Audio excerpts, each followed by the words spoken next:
been 1 month since the Supreme Court ruled in favor of the Little Sisters of the Poor yet again.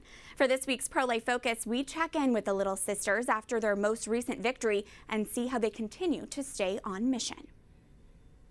I think the overall feeling was just relief that, it was over, that we won, another time, and that we can go back to doing the work that we do of caring for the elderly.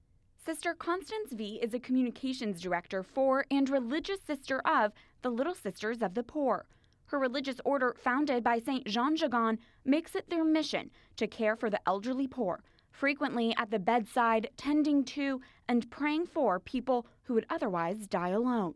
And now Sister Constance is grateful she can focus on that powerfully merciful vocation instead of a Supreme Court distraction.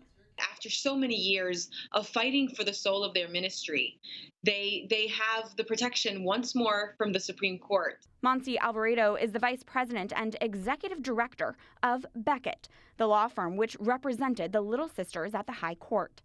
The sisters objected to the Affordable Care Act's contraceptive mandate, which requires employers to pay for contraceptive drugs in their employee health care plans. But this strikes against the heart on the church's teachings, the very church these women have made lifelong vows for.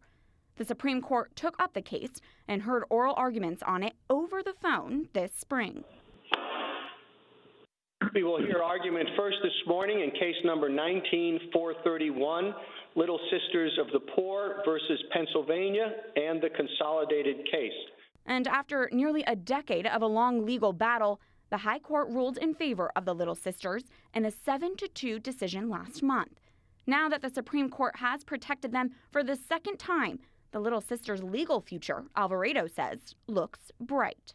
They've already won this in court against those who would already be threatening them. And the arguments that were brought by the state level officials have already lost. And so they're bringing their second tier arguments to the table. And what that means is no matter what comes against them, this Supreme Court is going to protect them. It has protected them before, and I'm confident that they would protect them in the future. Unfortunately, a group of Catholic religious sisters caring for the elderly poor has become a partisan issue in the 2020 political climate. Following their high court victory, former Vice President Joe Biden, the Democratic presidential candidate and Catholic politician, said he would end the Little Sisters exemption if he were to be elected president. A July statement released by his campaign stated, quote, "If I'm elected, I will restore the Obama-Biden policy that existed before the Supreme Court 2014 Hobby Lobby ruling, providing an exemption for houses of worship and an accommodation for nonprofit organizations with religious missions." But Sister Constance is holding on to her constant faith in God and staying on mission. During this pandemic, we're more aware than ever of what we're really all about. Our foundress started the congregation by carrying a homeless elderly woman home on her back and giving her her own bed and caring for her.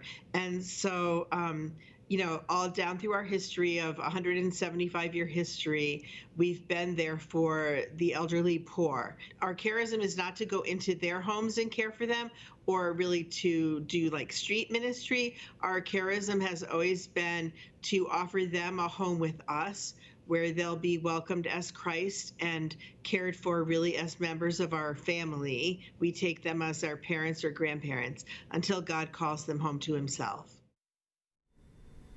I am so grateful for the Little Sisters' work and how they uphold the dignity of life through all life stages.